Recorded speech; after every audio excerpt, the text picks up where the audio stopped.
Hello students, welcome to winning cast online classes. आज हम लोग करेंगे मैक्रो इकोनॉमिक चैप्टर 9। चैप्टर का नाम है एक्सेस डिमांड और डेफिशिएंट डिमांड। तो पहले हम एक्सेस डिमांड की बात करेंगे। अगर आप लोगों को एक्सेस डिमांड समझ में आ गया तो जो डेफिशिएंट डिमांड है वो बिल्कुल उसको ऑपोजिट है। अगर एक समझ में आ गया तो दूसरा समझने में आपको बिल्कुल भी टाइम नहीं लगेगा और इन दोनों में से कोई एक क्वेश्चन एग्जाम में जरूर आता है। इसीलिए आपको दोनों इस चैप्टर में सिर्फ 2 ही क्वेश्चन प्रिपेयर करना है, एक्सेस डिमांड के बारे में और डेफिशिएंट डिमांड के बारे में। और एक आपने समझ लिया तो दूसरा आपको ऑटोमेटिकली हो जाएगा। तो ये क्वेश्चन कई बार 4 मार्क्स में 6 मार्क्स में आते हैं, तो कितना लिखना है क्या लिखना है वो आपको बताऊंगी मैं। तो चलिए स्टार्ट करते हैं। सबसे पहले एक्सेस डिमांड। कि एक्सेस डिमांड नाम से ही समझ में आ रहा है कि एक ऐसा सिचुएशन जब एक्सेस डिमांड इज जो एग्रीगेट डिमांड है वो हमारी ज्यादा है as compare to aggregate supply. यानी कि व्हेन इकोनॉमी के अंदर aggregate demand is more than aggregate supply, demand ज्यादा है और सप्लाई कम है। और याद रखना है कि full employment level of income and output, दिख रहा है आपको कि फुल एम्प्लॉयमेंट है लेवल ऑफ आउटपुट पे, यानी कि जितने भी यहाँ पे लोग हैं, जितने भी काम करना चाहते थे सभी को पूरा काम मिला हुआ है, कोई भी अनएम्प्लॉयमेंट नहीं है इकोनॉमी के अंदर। तो ध्यान रखना है कि excess demand refer to a situation when aggregate demand is more than aggregate supply corresponding to full employment level of output, ठीक है, इकोनॉमी के अंदर। अब इन्फ्लेशनरी गैप, जब भी एक्सेस डिमांड होगा तो इन्फ्लेशनरी गैप आपको देखने को मिलेगा ही मिलेगा। तो ये आपको बेसिकली डायग्राम से ही समझ में आएगा कि ये है क्या चीज। तो चलिए स्टार्ट करते हैं। ध्यान से देखिए कि यहाँ पे हमारा इनकम, आउटपुट और एम्प्लॉयमेंट दिखा है, यहाँ पे हमने एग्रीगेट डिमांड दिखा है। आपको पता है जो एग्रीगेट सप्लाई है हमारी नेशनल इनकम है, बता चुके हैं, वो हमेशा 45 डिग्री का एंगल बनाता है। जो आपका डिमांड है कभी भी 0 से स्टार्ट नहीं होता है, क्योंकि हमारी कुछ ना कुछ मिनिमम इनकम पे भी मिनिमम हमारी डिमांड होती है, जिसे ऑटोनोमस कंजम्पशन कहते हैं। इसीलिए वो हमेशा ऊपर से स्टार्ट होता है। ये हमारा एग्रीगेट डिमांड है। और यहाँ पे हम 2 सेक्टर मॉडल की बात कर रहे हैं, जिसमें कंजम्पशन और इन्वेस्टमेंट यानी कि हाउस होल्ड और फर्म ही होती है। तो यहाँ पे देखिए कि जहाँ पे हमारा एग्रीगेट डिमांड और एग्रीगेट सप्लाई इक्वल होता है वो हमारा क्या होता है, equilibrium level, full employment level. यानी कि जितने भी यहाँ पे लोग थे, काम करना चाहते थे, विलिंग थी, सभी को ऑलरेडी काम मिला हुआ है। उसके बाद भी अगर इकोनॉमी में डिमांड बढ़ जाती है, ठीक है, एडिशनल इन्वेस्टमेंट के कारण हमारी डिमांड बढ़ जाती है, तो अब हमारा एग्रीगेट डिमांड शिफ्ट होकर ऊपर चला गया, क्योंकि सप्लाई तो हमारी सेम है बट डिमांड इंक्रीज होने के कारण अब हमारा न्यू एग्रीगेट डिमांड दिख रहा है आपको ऊपर की तरफ चला गया, क्योंकि डिमांड क्या है, एक्सेस है सप्लाई से, तो सप्लाई से ऊपर डिमांड चली गई है। अब ये हमारा फुल एम्प्लॉयमेंट लेवल था। ये जो न्यू एग्रीगेट डिमांड का लाइन है, ये जो इनके बीच ये जो गैप दिख रहा है आपको, इसी को बोलते हैं इन्फ्लेशनरी गैप। याद रखना कि फुल एम्प्लॉयमेंट लेवल और जो न्यू एग्रीगेट डिमांड की जो लाइन है, इनके बीच की जो ये गैप दे रखा है, ये क्या है, हमारी इन्फ्लेशनरी गैप। तो अब हम बात करते हैं आखिर रीजन क्या है एक्सेस डिमांड की, कि किसी भी इकोनॉमी के अंदर जो एक्सेस डिमांड या इन्फ्लेशनरी गैप क्यों होता है। तो इसके पीछे रीजन है, सबसे पहले rise in propensity to consumption, यानी कि लोग अगर ज्यादा खर्च करने लग जाते हैं, उनके पास पैसा ज्यादा आ रहा है, तो इसका मतलब वो खर्च करने को ज्यादा तैयार है, सेव वो कम करना चाहते हैं, तो इकोनॉमी के अंदर क्या होगी, डिमांड बढ़ जाएगी। दूसरा, रिडक्शन इन टैक्स। हो सकता है कि सरकार ने किसी तरह के लोगों को टैक्स रिलैक्सेशन दे दी हो, टैक्स में कोई छूट दे दी हो, कोई कमी दे दी हो, जिसके कारण लोगों को जो डिस्पोजेबल इनकम है, मैंने बताया था डिस्पोजेबल इनकम यानी कि आप जो भी कमाते हो योर इनकम में से जो सरकार को जो भी हमें टैक्स लायबिलिटी उसको हम पे करने के बाद हमारे पास जो पैसा बचता है, जिसको हम अपने ऊपर स्पेंड कर सकते हैं, खर्च कर सकते हैं, वो हमारी क्या होती है, डिस्पोजेबल इनकम होती है। अब सरकार ने पहले हमसे 10% टैक्स लेते थे, अब सरकार ने हमें रिलैक्सेशन दे दी, छूट दे दी, कहा ठीक है अब तुमको 8% ही टैक्स देना है, तो 2% जो आपकी इनकम बच गई, डिस्पोजेबल इनकम बच गई, जिसके कारण जो पूरी इकोनॉमी के जो लोग हैं वो ज्यादा डिमांड करने लगे। समझ आए, रिडक्शन टैक्स। तीसरा, इंक्रीज इन गवर्नमेंट एक्सपेंडिचर। हमारे बिहाफ में सरकार बहुत तरह के खर्चे करते हैं, इंफ्रास्ट्रक्चर के, डिफेंस पे, एजुकेशन पे, हेल्थ सेक्टर पे। अगर सरकार इन सब एक्सपेंडिचर को क्या करते हैं, बढ़ा देती है, तो भी लोगों की जो डिमांड होती है वो क्या होती है, बढ़ जाती है। इंक्रीज इन इन्वेस्टमेंट, यानी कि जो रेट ऑफ इंटरेस्ट है मार्केट के अंदर वो डिक्रीज हो गया, अब लोग ज्यादा इन्वेस्ट करना चाहते हैं, तो इन्वेस्ट करेंगे तो ऑटोमेटिकली डिमांड ज्यादा बढ़ेगी। नेक्स्ट है डेफिशिएट फाइनेंसिंग। देखो डेफिशिएट फाइनेंसिंग का मतलब क्या होता है कि when government expenditure is more then government revenue, सरकार के खर्चे ज्यादा है और इनकम क्या है, कम है। अब सरकार क्या करेगी, इन खर्चों को पूरा करने के लिए, एक्सपेंडिचर को पूरा करने के लिए या तो सरकार क्या करती है, लोन लेती है आरबीआई से, दूसरे देशों से, या न्यू करेंसी प्रिंट करती है। लेकिन जब भी इकोनॉमी में पैसा आएगा, न्यू मनी आएगी, तो लोगों की डिमांड क्या होगी, ऑटोमेटिकली बढ़ेगी। तो ये deficient financing is also responsible for the increase of demand. Next है फॉल इन इंपोर्ट। इंपोर्ट का मतलब क्या है कि हम, और एक्सपोर्ट, इंपोर्ट मतलब बाहर से सामान मंगाना, यानी कि बाहर जो इंटरनेशनल प्राइसेस है हमारे गुड्स के कंपेरेटिवली बहुत महंगे हो गए। तो अब हमने क्या करा कि फॉल, यानी कि हमने बाहर से गुड्स मंगाने बंद कर दिए, अपने ही गुड्स की डिमांड मार्केट में ज्यादा हो गई है।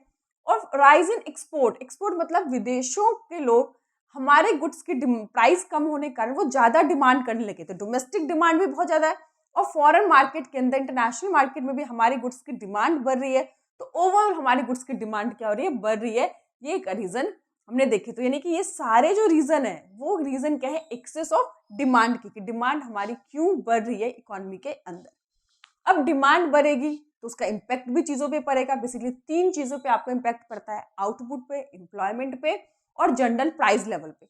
अब देखिए इकोनॉमी पहले से फुल एम्प्लॉयमेंट लेवल है। फुल एम्प्लॉयमेंट मतलब 100% जो लोग काम करना चाहते थे, जो काम करना की एबिलिटी थी, सभी को 100% काम मिला हुआ है। लास्ट क्लासेस में हमने बात किया था अकॉर्डिंग टू द केंज। देखो क्लासिकल थ्योरी क्या बोलता है कि जहां पे हमारे एडी और एएस इक्वल होंगे वहीं पे इक्विलिब्रियम लेवल होगा। अंडर और ओवर एम्प्लॉयमेंट लेवल पे कभी भी इक्विलिब्रियम नहीं होता। बट जो न्यू इकोनॉमिक्स आए थे, जो केंज आए थे, उन्होंने कहा था ऐसा जरूरी नहीं है, अंडर एम्प्लॉयमेंट लेवल पे और ओवर एम्प्लॉयमेंट लेवल पे भी इक्विलिब्रियम हो सकता है। तो ये जो सिचुएशन है inflation, that is over employment equilibrium. यहाँ पे देखो ये हमारी फुल एम्प्लॉयमेंट है, उससे ऊपर जो इक्विलिब्रियम आ रही है ये क्या, हमारी ओवर एम्प्लॉयमेंट लेवल। तो इसके कारण क्या होगा कि पहले से सभी को 100% लोगों को काम मिला हुआ है, सभी काम में पहले से इन्वॉल्व है, ठीक है, कोई जॉबलेस नहीं है। अब इसके बावजूद भी अगर गुड्स एंड सर्विसेज की डिमांड बढ़ेगी तो होगा क्या कि आउटपुट तो बढ़ेगा नहीं, क्योंकि पहले से लोग जॉब में है। अब कहाँ से आउटपुट बढ़ाएंगे, 100% रिसोर्सेज फुली यूटिलाइज्ड है। और ना ही एम्प्लॉयमेंट बढ़ेगी क्योंकि सभी को पहले से काम मिला हुआ है, कोई जॉब लेस है ही नहीं मार्केट के अंदर। अब इस सिचुएशन में केवल और केवल डिमांड एक्सेस के कारण जो मैन्युफैक्चरर है, जो सप्लायर है, वो केवल अपनी गुड्स की प्राइसेस को बढ़ाने लग जाएंगे। उनको लगेगा खरीदने वाले लोग ज्यादा है मार्केट में, उतनी सप्लाई अवेलेबल नहीं है, सप्लाई बढ़ाई नहीं जा सकता क्योंकि रिसोर्सेज नहीं है, सभी को पहले से काम मिला हुआ है। तो अननेसेसरी क्या होगा, प्राइसेस बढ़ने लग जाएंगे। तो इसमें क्या होगा, इन्फ्लेशन का सिचुएशन स्टार्ट हो जाएगा। प्रोडक्शन बढ़ेगी नहीं बट प्राइस राइजिंग होता रहेगा और पूरा इन्फ्लेशन का प्रोसेस यहाँ से स्टार्ट हो जाएगा। तो ये है एक्सेस डिमांड में इन्फ्लेशन स्टार्ट हो जाता है।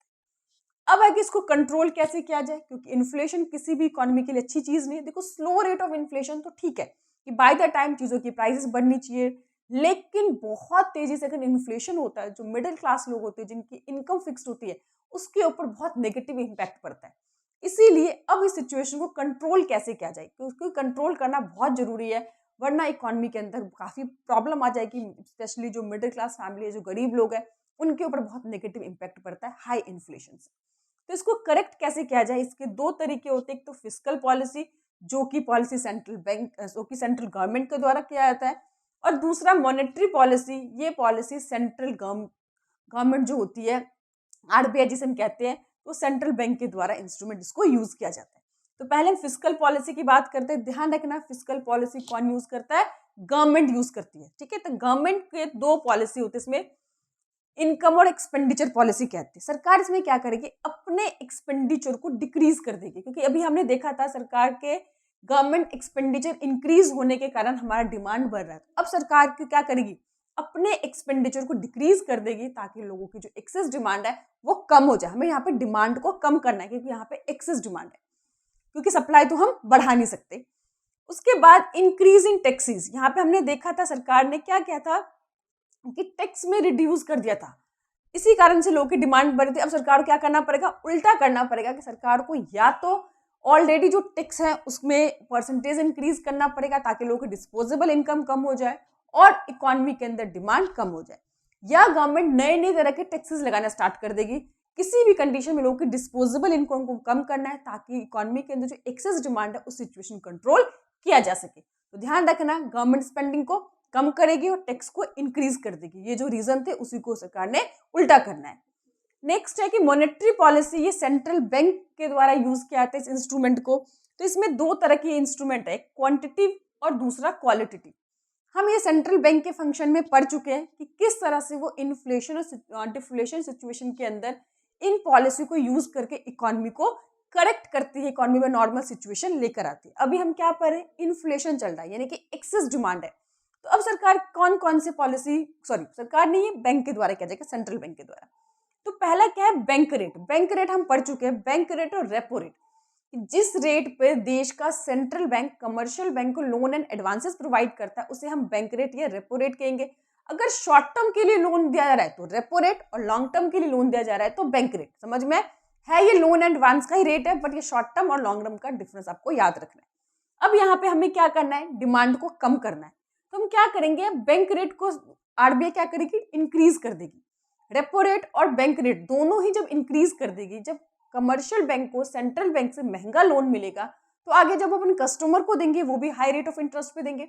और जब हाई रेट ऑफ इंटरेस्ट होता है तो आपको पता है कि जो इन्वेस्टमेंट होती है वो डिस्करेज होती है, लोग ज्यादा इन्वेस्ट करना नहीं चाहते। तो इन्वेस्टमेंट जो बढ़ रही थी, अब इन्वेस्टमेंट क्या हो जाएगी, घट जाएगी इस पॉलिसी के कारण। तो इन्हीं सब सिचुएशन को कंट्रोल करना है। नेक्स्ट है सेल ऑफ सिक्योरिटीज। आपको पता होगा कि आरबीआई के पास अथॉरिटी है कि वो जितने भी गवर्नमेंट सिक्योरिटीज है उसको बाय और सेल कर सकती है, ऑर्डिनरी पब्लिक को या कमर्शियल बैंक को। अब यहाँ पे क्या करेगी, सिक्योरिटी को सेल करेगी, बेचेगी। क्यों, क्योंकि मार्केट में लिक्विड ज्यादा है, पैसा ज्यादा है, मार्केट से हमें लिक्विड को खींचना है।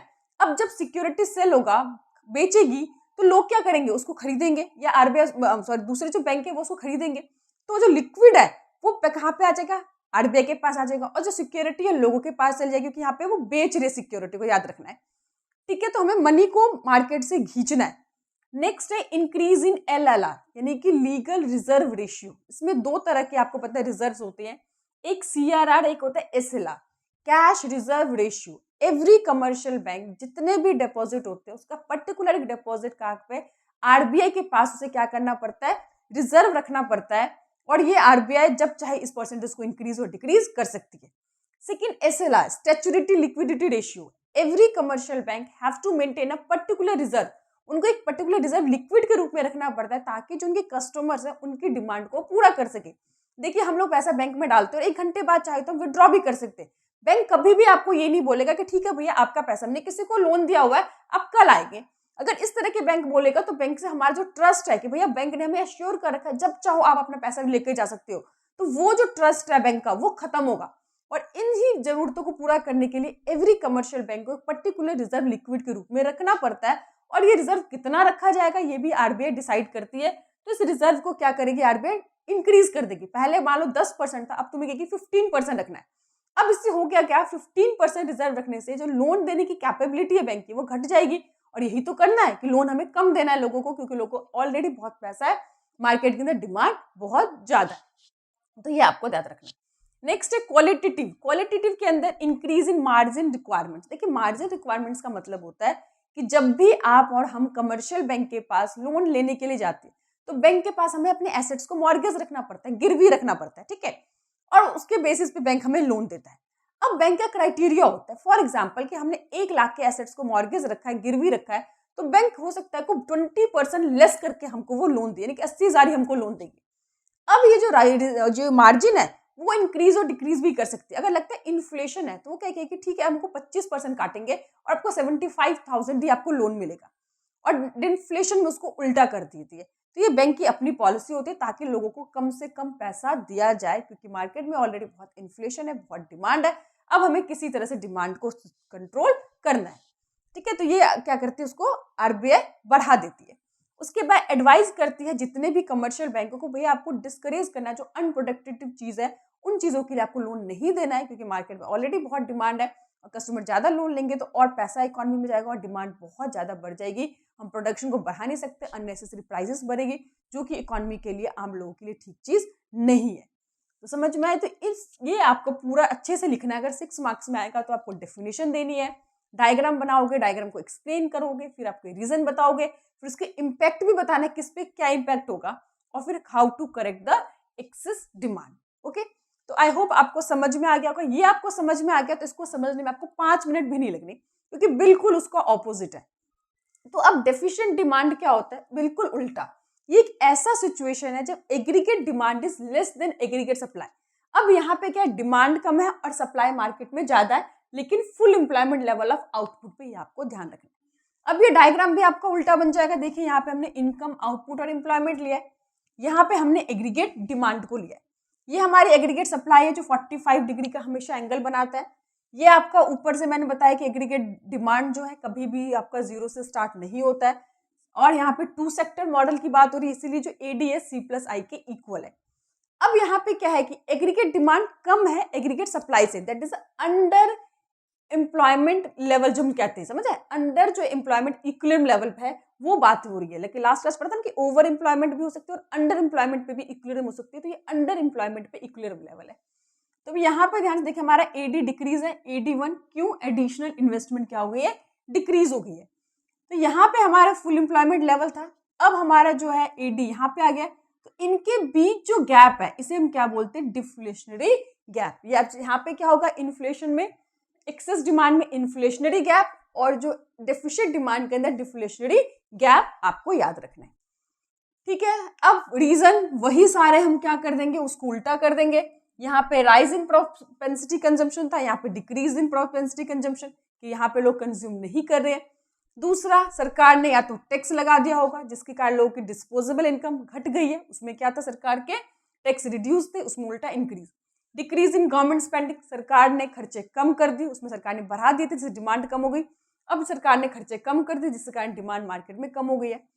फॉल इन इन्वेस्टमेंट एक्सपेंडिचर, यानी कि सरकार बैंक ने रेट बढ़ा दिए होंगे जिसके कारण लोग ज्यादा इन्वेस्ट करने को तैयार नहीं है। उसके बाद rise in import, rise in import का मतलब क्या है और फॉल इन एक्सपोर्ट का मतलब क्या है? कि अब यहाँ पे डिमांड क्या है? डेफिशिएंट है, कम है।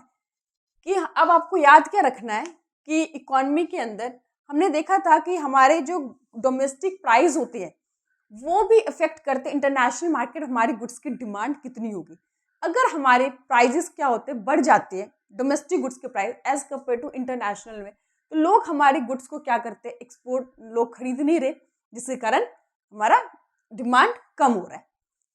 उसके बाद वही चीज की इम्पैक्ट क्या पड़ेगा? आउटपुट पे, एम्प्लॉयमेंट पे, प्राइस पे। तो यहाँ पे क्या है? डेफिशिएंट डिमांड है, डिमांड मार्केट में हो नहीं रही, सप्लाई ऑलरेडी बहुत ज्यादा है। तो अब क्या करेंगे? मैन्युफैक्चरर अपनी प्रोडक्शन को डिक्रीज करेंगे, आउटपुट को कम करेंगे, तो आउटपुट गिर जाएगा, प्रोडक्शन कम हो रही है। अब जब प्रोडक्शन को कम करेंगे, लोगों को जॉब से निकालेंगे, तो क्या होगा? इकोनॉमी के अंदर अनएम्प्लॉयमेंट बढ़ जाएगी, यानी कि एम्प्लॉयमेंट घट जाएगी। और तीसरा, जो प्राइस है, ऑलरेडी इतना हमारे पास मैन्युफैक्चर किया हुआ गुड्स है, लोग डिमांड कर नहीं रहे, तो जो हमारे पास अनसोल्ड गुड्स होगा, मैन्युफैक्चरर उसको कम प्राइस पे बेचने की कोशिश करेगा, तो प्राइसेस भी क्या हो जाएंगे? इसमें डिक्रीज हो जाएंगे। इसमें तीनों पे इफेक्ट पड़ेगा, आउटपुट भी घटेगी, हमारा एम्प्लॉयमेंट भी घटेगा और हमारा प्राइस भी घटेगा। इसमें केवल प्राइस बढ़ेगी क्योंकि आउटपुट एम्प्लॉयमेंट में कोई फर्क नहीं पड़ेगा, economy already full employment level पे। ओके, तो अब हम इसको कैसे ठीक करेंगे? उसी तरह के हमारे पास 2 पॉलिसी है। फिस्कल पॉलिसी, जो कि कौन करता है? गवर्नमेंट की इनकम और एक्सपेंडिचर की पॉलिसी भी कहते हैं। उसके बाद मॉनेटरी पॉलिसी, जो कि RBI के द्वारा किया जाता है। उसके बाद 2 इंस्ट्रूमेंट होते हैं, क्वांटिटेटिव और क्वालिटेटिव। तो फिस्कल पॉलिसी में हमने देखा कि इन्फ्लेशन में सरकार क्या करेगी? गवर्नमेंट स्पेंडिंग को डिक्रीज करेगी और टैक्स लगाएगी, इसमें उल्टा कर देगी, यानी कि गवर्नमेंट स्पेंडिंग को क्या करेगी? इंक्रीज करेगी और टैक्स में रिड्यूक्शन करेगी, ताकि लोगों की डिस्पोजेबल इनकम बढ़े और लोग डिमांड करें। डिमांड होगा तो प्रोडक्शन बढ़ेगी, एम्प्लॉयमेंट बढ़ेगा और इकोनॉमी जो भी डिफ्लेशन है, जो शॉर्टेज ऑफ डिमांड है, वो इंक्रीज हो जाएगा। उसी तरह से मॉनेटरी पॉलिसी के अंदर हमने देखा था कि 2 क्वालिटेटिव और क्वालिटेटिव थे। इसमें बैंक रेट और रेपो रेट इंक्रीज किया था, इसमें हमें क्या करना है? डिक्रीज करना है, ताकि लोग ज्यादा से ज्यादा लोन ले, डिमांड करें। सेल ऑफ सिक्योरिटी, इसमें सरकार परचेज करने लगेगी RBI सिक्योरिटीज को, ताकि पैसा जो है लोगों के पास जाए, इकोनॉमी में जाए और सिक्योरिटी को खरीदने लग जाएंगी। उसके बाद इंक्रीज है, उसमें क्या होगा कि CRR SLR को डिक्रीज करेंगे, ताकि जो बैंक के लोन देने कैपेबिलिटी बढ़ जाए और लोग ज्यादा से ज्यादा लोन ले, डिमांड इंक्रीज हो जाए। इसमें जो हमने पढ़ा था मार्जिन रिक्वायरमेंट, इसमें मार्जिन रिक्वायरमेंट को रिड्यूस करेगी। और इसमें जो डिस्करेज किया था ना कि भाई लैंडिंग नहीं देना, इसमें एनकरेज करेगी, ताकि किसी तरीके से भी लोगों के पास पैसा जाए, डिस्पोजेबल इनकम बढ़े और लोग पहले की तरह फिर से डिमांड करने लग जाए। तो इसमें हमें क्या है, डिमांड को कम करना है, इसमें हमें डिमांड को बढ़ाना है, क्योंकि यहाँ पे शॉर्टेज ऑफ डिमांड है और यहाँ पे ऑलरेडी एक्सेस है, तो उसको हमें रिड्यूस करना है। ओके, तो नेक्स्ट हमारा है, अब इन दोनों के बारे में हमने पढ़ लिया, तो कई बार में डिफरेंस आते हैं कि एक्सेस डिमांड और डेफिशिएंट डिमांड में क्या डिफरेंस है। तो एक्सेस डिमांड में ध्यान रखना है कि यहाँ पे क्या है कि डिमांड ज़्यादा है एक्सेस सप्लाई से, यहाँ पे एक्सेस डिमांड से सप्लाई क्या है, सप्लाई ज़्यादा है, यहाँ पे डिमांड ज़्यादा है। इसमें क्या होगा, आउटपुट पे, इसमें आउटपुट पे और एम्प्लॉयमेंट पे कोई फर्क नहीं पड़ेगा, आउटपुट पे और एम्प्लॉयमेंट पे, इसमें दोनों ही क्या हो जाएंगे, डिक्रीज हो जाएंगे, आउटपुट भी एम्प्लॉयमेंट भी। इसमें प्राइस इंक्रीज हो जाएगा, इसमें प्राइस क्या हो जाएगा, डिक्रीज हो जाएगा। इसको इन्फ्लेशनरी गैप कहते हैं, इसको डिफ्लेशनरी गैप कहते हैं।